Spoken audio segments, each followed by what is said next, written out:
The first thing when you're looking at pricing is to stop and just look in the mirror and say, what is my mindset telling me? What is my upbringing about money? What money trauma do I have? What's in me that's limiting this? And I've said this before, but if you don't believe that you're going to be a multimillionaire, you never will be. So if you can work on your mindset to get you right to be like, look, what I bring to the market has value. I help people. I bring value. Their lives are better with the products or services that you produce. It helps you understand that, you know what, this is a $10,000 a month ticket rather than the $2,000 that you have been charging. Hello, and welcome to today's episode of Pivot to Profit, where we talk all things business, strategy, money, mindset. Oftentimes, I'm here interviewing business owners, sharing their amazing profit stories of the lessons they've learned, the amazing successes they've had, and just sharing their journey. But today, we're going to be talking about pricing. And friends, it's because it is the number one thing as fractional CFOs that we see hindering our clients from reaching whatever financial freedom success looks like for them. Hey guys, I'm Pam Jordan, your host, and I am so pumped to talk to you about your pricing. Whether you are a service provider or you sell a product, this podcast is for you. I'm going to give you tangible strategies, and I actually have a download that's going to be in the show notes or in the detail below that you can download the PDF for this, and I'm actually going to give you a Google Sheet that we use with our clients that you can tangibly start right now pricing your service or product. So this is a hands-on teaching podcast. So make sure that whether you're watching the video or you're driving your car and listening, make sure you go to the show notes, go to the landing page, put in your information, and get this PDF as well as the Google Sheet. When you click on the Google Sheet, it's going to say, hey, make a copy. So go to edit and make a copy. And then you're off to the races to fill it in. So first, let's start with the reality. At Pivot Business Group, we help entrepreneurs, typically service providers doing at least $1 million in annual revenue, get their financial house in order. And the reason is because they are amazing at what they do. They're amazing at sales. They're amazing at fulfillment. They're amazing at building relationships with their clients and running their team. But behind the scenes, financially, they're just not as strong. And it's totally fine. There's no shame. There's no guilt. But when you went to school, you most likely did not learn accounting. No one taught you how to adjust for retained earnings or basis for your tax returns. I have an MBA. I took those classes, but so many business owners did not. And it's the same reason that I don't do my own marketing. That's not my skill set. I don't do my own AT, not my skill set. I don't do my own HR, not my skill set. My skill set is business numbers. And so through our process with clients, we do what we call an analysis, and we figure out what's going on in the business. We look at the books, we rate them. We also look at them from a CFO perspective. And then the second stage is renovation, where we roll up our sleeves and really get in there. And in that stage, 9 out of 10 of these service-based business and even products like e-commerce clients that we have, their pricing is their number one challenge. Hands down, it's the first thing that we have to fix with a business. And it's all about profitability. Everything comes back to profit. And sometimes the reason that people aren't pricing right is mindset. But let me tell you the cost of incorrect pricing. According to FreshBooks, over 72% of small businesses say they're underpricing themselves. And according to the Harvard Business Review, 5% undercharge on pricing can result in a 30% drop in your net profit. So not charging the right amount directly impacts your bottom line. The first thing is you need to understand that your pricing needs to align with your business goals. Because as the business owner, you need to be rewarded for running and starting the business. So a lot of people come into the pricing world and figure out, well, let me just see what the competition is doing. Let me go online and see what the competitors are doing. How much are other people charging for this similar in the market? Or how about I just do a 20% markup? And the problem with that is just because that's what your competitor charges doesn't mean that's what you should charge. They might not have the same overhead. They might have a different fulfillment cost. And just marking it up 20, 25, 30% doesn't necessarily mean that you're making money. We use this tool that you guys now have access to simply show our clients what their actual costs are. And so many times we've sat down face to face with our clients and they're practically in tears because they realize, oh my gosh, I had no idea it was costing me that much to fulfill on our product or our service.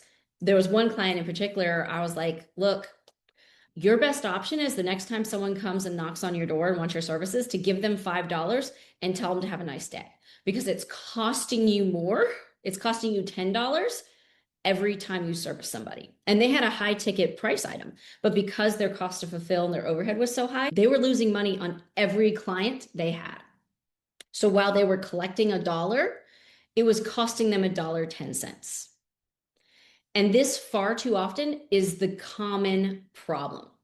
And what it comes down to that I see is we as business owners unfortunately price based on how we purchase. So if you purchase out of, your framework is out of scarcity, then you're going to price low.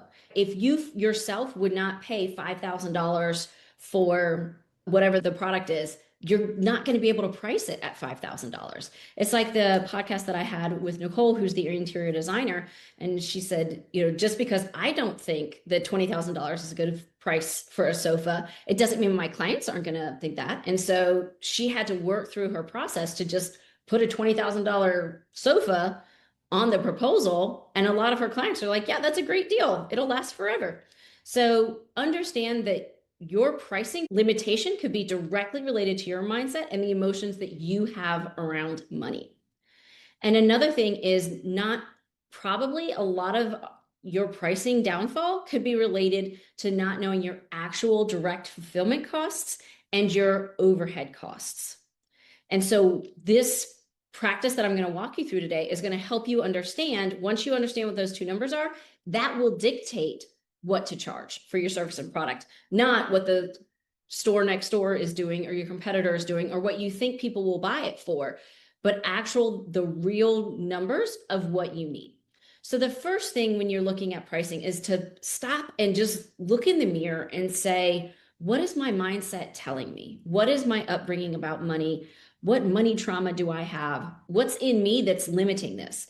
And I've said this before, but if you don't believe that you're going to be a multimillionaire, you never will be. And so if you can work on your mindset to get you right, to be like, look, what I bring to the market has value. I help people. I bring value. Their lives are better with the products or services that you produce. It helps you understand that, you know what, this is a $10,000 a month ticket rather than the $2,000 that you have been charging. And you would be amazed. So obviously we see behind the scenes for a lot of clients' books, we have a lot of clients in similar industries, and whether it's a hair salon or a med spa, the same product has significant price range. So while I can get a drip at one med spa for $150, another med spa is charging for the same bag $500. And it's not like the $500 one is in, LA and expensive real estate. So there's so much variety in pricing. And a lot of it really stems from, first, the mindset of the business owner, and two, the business owner understanding their direct costs and their overhead. So when it comes to pricing your service or product, step one here, friends, is to look at profit and to start with profit. Not how much you want to charge, but actually how much you want to make. What are your personal profit goals for the business? How much money a month do you need left over? And make sure that you're factoring in things like the principal portion for your debt, because a lot of people don't understand that if you have an EIDL loan or a loan for your building or equipment loans, the principal portion of that loan comes out of your profit. It's not an expense for your business. The interest portion is, but the principal portion isn't.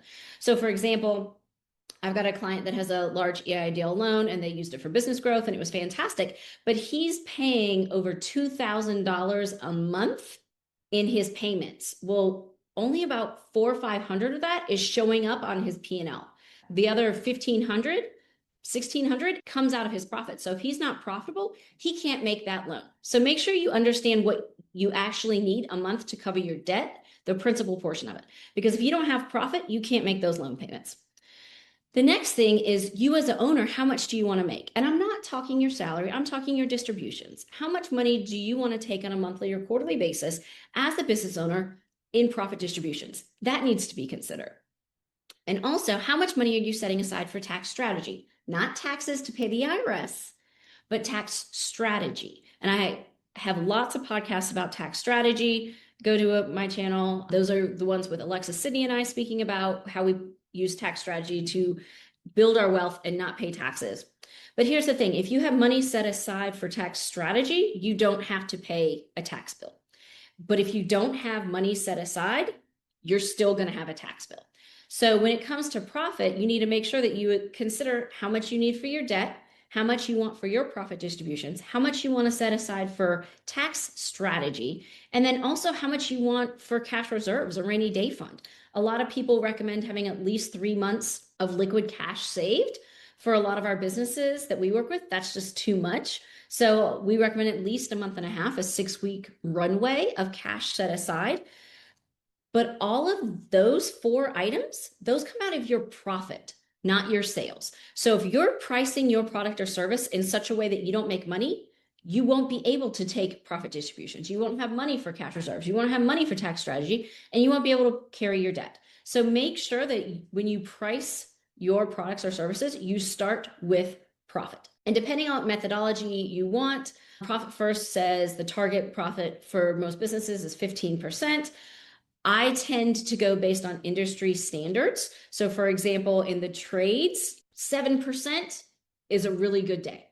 I have clients in the services where we can get away with 30 to 35% net profit. So what I would encourage you to look at is what is your industry standard net profit margin, and start there. And make sure that that's enough to cover your debt, your tax planning, tax strategies, your distributions, and how much money you need for cash reserves. Once you understand what your target net profit margin is, now we can start talking about what we should charge for our products or service. So the next piece to look at is really what are your direct costs to fulfill on whatever it is that you have. I'm going to give an example of a service provider. So now we've got to think about the products, the supplies, and the direct labor, and that includes contractors or subcontractors that are helping you perform whatever your service is. You need to also consider your time, because look, founder, you have a cost for your business, and you doing tasks for clients does have an actual cost, because one day when you scale and you remove yourself from the business, you're going to have to pay someone else to do whatever it is that you're doing. So make sure you account for your time and the labor that you're putting into fulfilling on your services. And also don't forget equipment. I had a client that has some really, really expensive equipment. Like I'm talking $500,000 plus pieces of equipment in his shop that he used for his products and services. And he wasn't including that in his prices. And I was like, well, why aren't you accounting for equipment? And he's like, oh, well, it's paid for. I was like, okay, well, what happens when it breaks and you need a new one? He's like, oh, well, I'll just go get a loan. And I was like, okay, well, you need to be accounting for that equipment now so that you ensure you have profitability, so that the bank is going to give you the next loan for the next piece of equipment. So direct costs include, again, the raw materials that you need. Don't forget about shipping and storage costs, especially if you have a product or service that's perishable. Also look at your direct costs, both your W-2 and 1099 or offshore labor. And then how long does it take you and your team to fulfill on that thing? This is also something to consider commissions. If you have a sales team or you have affiliates, that's a direct cost. And direct costs are any cost that you incur when you sell something. So if you're in high ticket sales and you sell a $15,000 product, but you've got to sell, or you've got to pay your affiliates, and then you've got to pay your marketing team, and then you've got to pay for fulfillment, and then you've got to pay your coaches or whatever. All of those costs you incur because a product was sold. So make sure that you're accounting for all of those costs. So we start with the amount of profit, our net profit that we want to get. And then second piece is to look at our direct costs.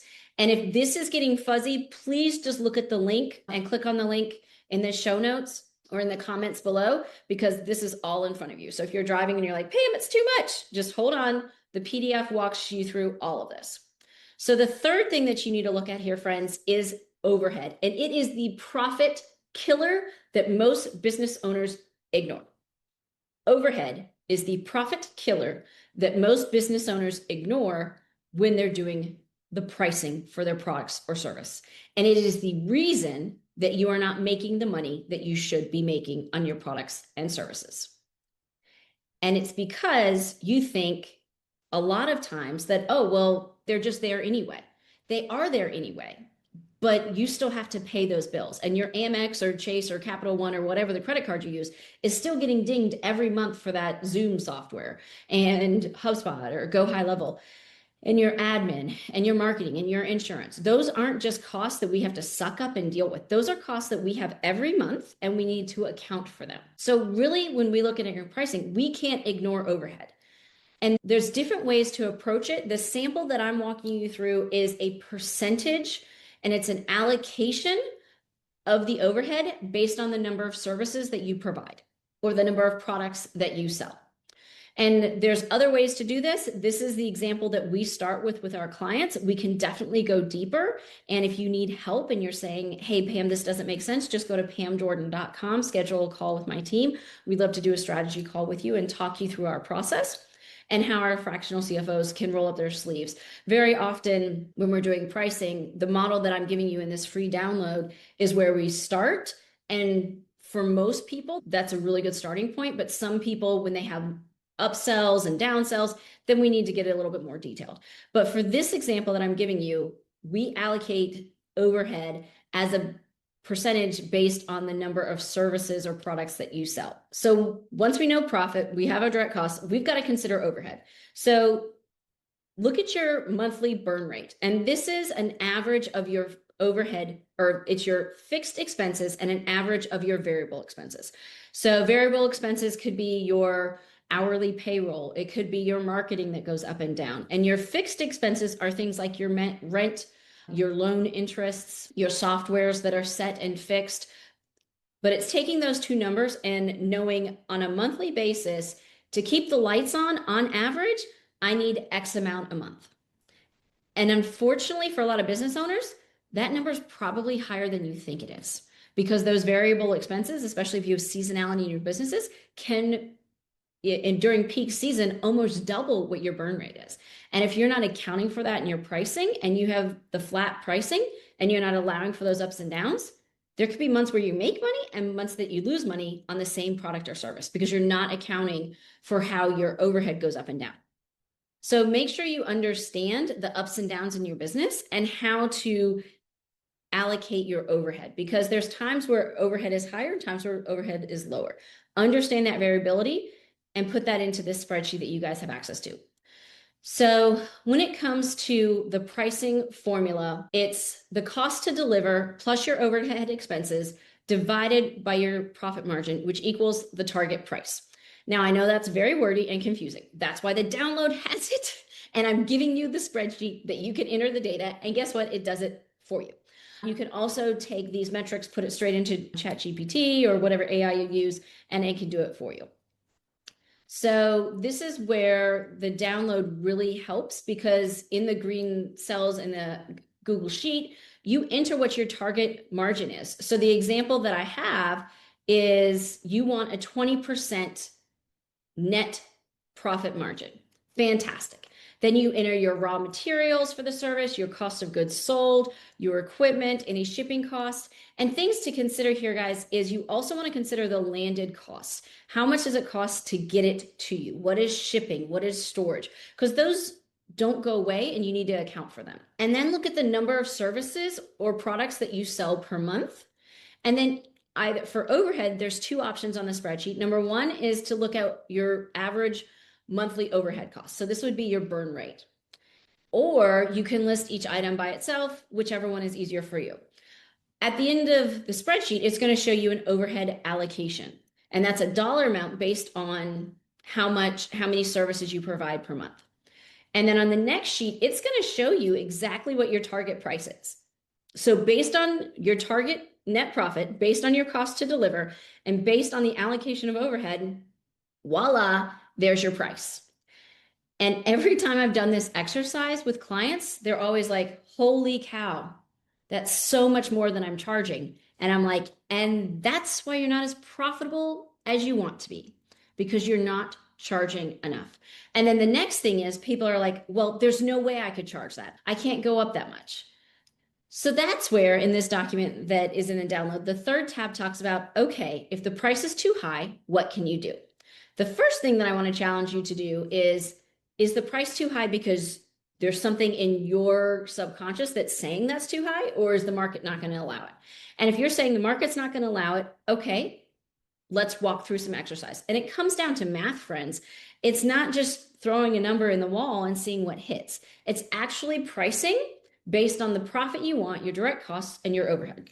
So what you can do is you can increase the number of services or products that you produce every month. So then it becomes a volume game. So if overhead's going to stay the same and your cost to deliver stays the same, then just do this product or service for more people, and the amount of overhead that's allocated will get smaller per service. So it's just a ups and down, because if overhead is a flat 10,000 a month, regardless of whether you sell 10 widgets or 50 widgets, at 50 widgets, the 10,000 a month has a smaller percentage by service. The next thing is you can lower your cost to deliver. If you have contractors that are high or you have labor that's high, look at their optimizing them. Can we get more service out of them for the same amount of money? Are they fully optimized? Are they at 100% capacity? Do we have clear checks and balances to ensure they're doing their job right? You can also bundle services and packages. So if there's additional add-ons that you can do, have a software that's added, a white paper, a coaching that has a perceived value that you can increase the perceived value of, so that people will buy it at the higher price because they're getting this free thing when in fact it doesn't cost you that much. Is there any automation or efficiency that you can use? And a lot of times this comes down to software and people. And so it's people and processes. So if your processes are not smooth and it's taking you too long to onboard clients or get products out the door, if you can shorten that window, you can increase your sales, reduce your overhead, and reach that target profit margin. And then there's also doing an expense audit of your overhead and getting lean and mean. So instead of your overhead being 10,000 a month, you can reduce it to 9,000. Okay, well that just saves you $5 per service or product a month so that you can reduce your prices. But overall here, what I want you guys to understand is when you're looking at your pricing, all of you need to increase it. Very often in the first stage, when we work with clients, on our initial analysis call, I will look them dead in the face and with as much love and professionalism as I have, tell them they need to add 20% right now to everything that they sell. And they don't believe me and they don't do it. And then we roll up our sleeves, and in phase 2, they're like, holy cow, you're right. I need to increase these prices. Because once they see it in black and white, look, if you look at your bank account and it's not saying what you want, and if you look at your P&L and you don't have high enough profit, it's your pricing. You need volume and you need to sell more. But I want to be super clear here. Selling more at a profit is the answer to the game. Selling more at a loss makes you broke faster. So a lot of entrepreneurs will say, well, I just need to sell more and it'll be fine. But if you're selling your product at a loss, selling more of it is just going to dig the hole deeper, not help you get out of it. So you need to start with your pricing and understand what your profit needs to be, what your direct costs are, what your overhead, and that's what you need to price your product or service at, and then sell more at a profit.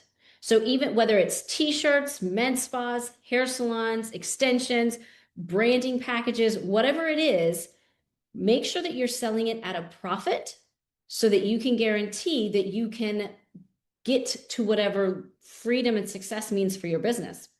Because far too often I see high 7-figure and even not 8-figure businesses coming into our sphere at Pivot Business Group, and their pricing is so far off that that's the reason that they're not reaching what success looks like to them, and they're not getting closer to their goals.